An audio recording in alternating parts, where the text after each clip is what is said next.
At this time, it's my privilege to introduce Bev Randles, the wife of Bill Randles, who is a candidate for governor. She is a lawyer, wife, mom, and she's here with us from Kansas City. I need my glasses on.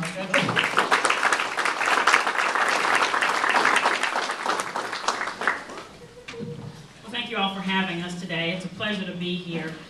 My task today is to try to introduce you to Bill, and I would expect most of you haven't met him yet. So what I decided that I would do today is offer illumination while also maybe embarrassing him a little bit.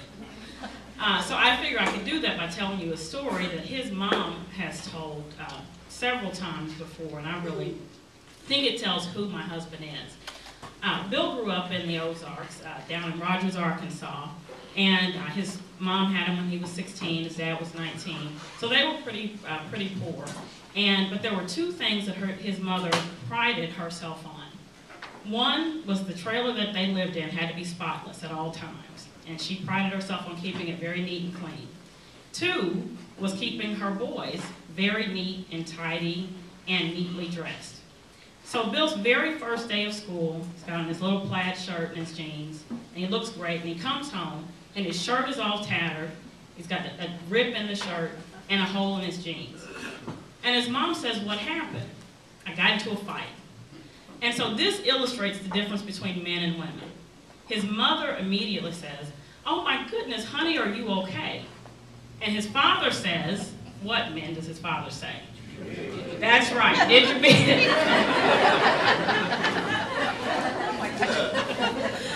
And Bill actually was always bigger than most kids, so he said, "Yeah, I did."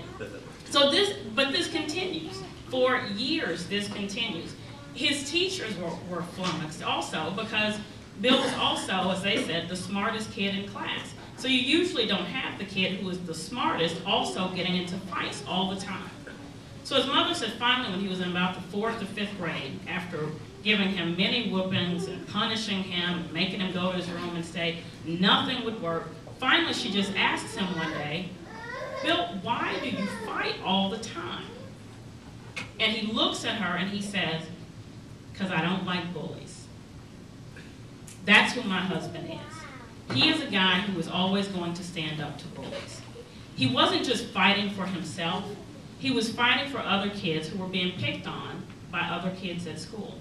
The kids who were being bullied, he would step up to the plate, even when they didn't ask him to, and he would fight for them, even if it meant that he was going to be punished at home. That's the guy who is running for governor. And that is who I know. When I met Bill, it was 13 years ago. We were both practicing law at Shook, Hardy & Bacon in Kansas City, a large firm over there. And when I met him, he was a young, hotshot partner, big corner office, and I was a brand new lawyer just coming up from Mizzou. And I met this guy who everyone says is, he is the firebrand. He's the guy who's always going to take people to task. And I meet him, and I'm thinking, this is like the nicest guy I've ever met. But his reputation was, in fact, true, because he was always willing to stand up for people who worked for him, for people who worked for other people, too, who weren't getting a fair shake. If there were issues with the business, even if it meant that he was on the opposite side with almost every other partner, and would thereby end up alienating himself with them, if need be, he would stand up. And I can't tell you he always prevailed, but I can tell you he always gave it his best. That is the man he has always been, and that is why he is running for this office. Back in 2008, my husband is sitting at home watching the news, like many of you, watching Fox all the time, being very frustrated, yelling at the television. He is not a yeller except when he's watching the news. And I'm listening to him, and he has always been a voracious reader and just a student of history and public policy, has read libraries filled with books on these subjects. So I'm listening to him argue with the television and then handicapping the issues, what he would do if he were in office, what laws he would force. These are the things that he thinks needed to be passed. And I'm thinking, these are things I've not heard anyone else say.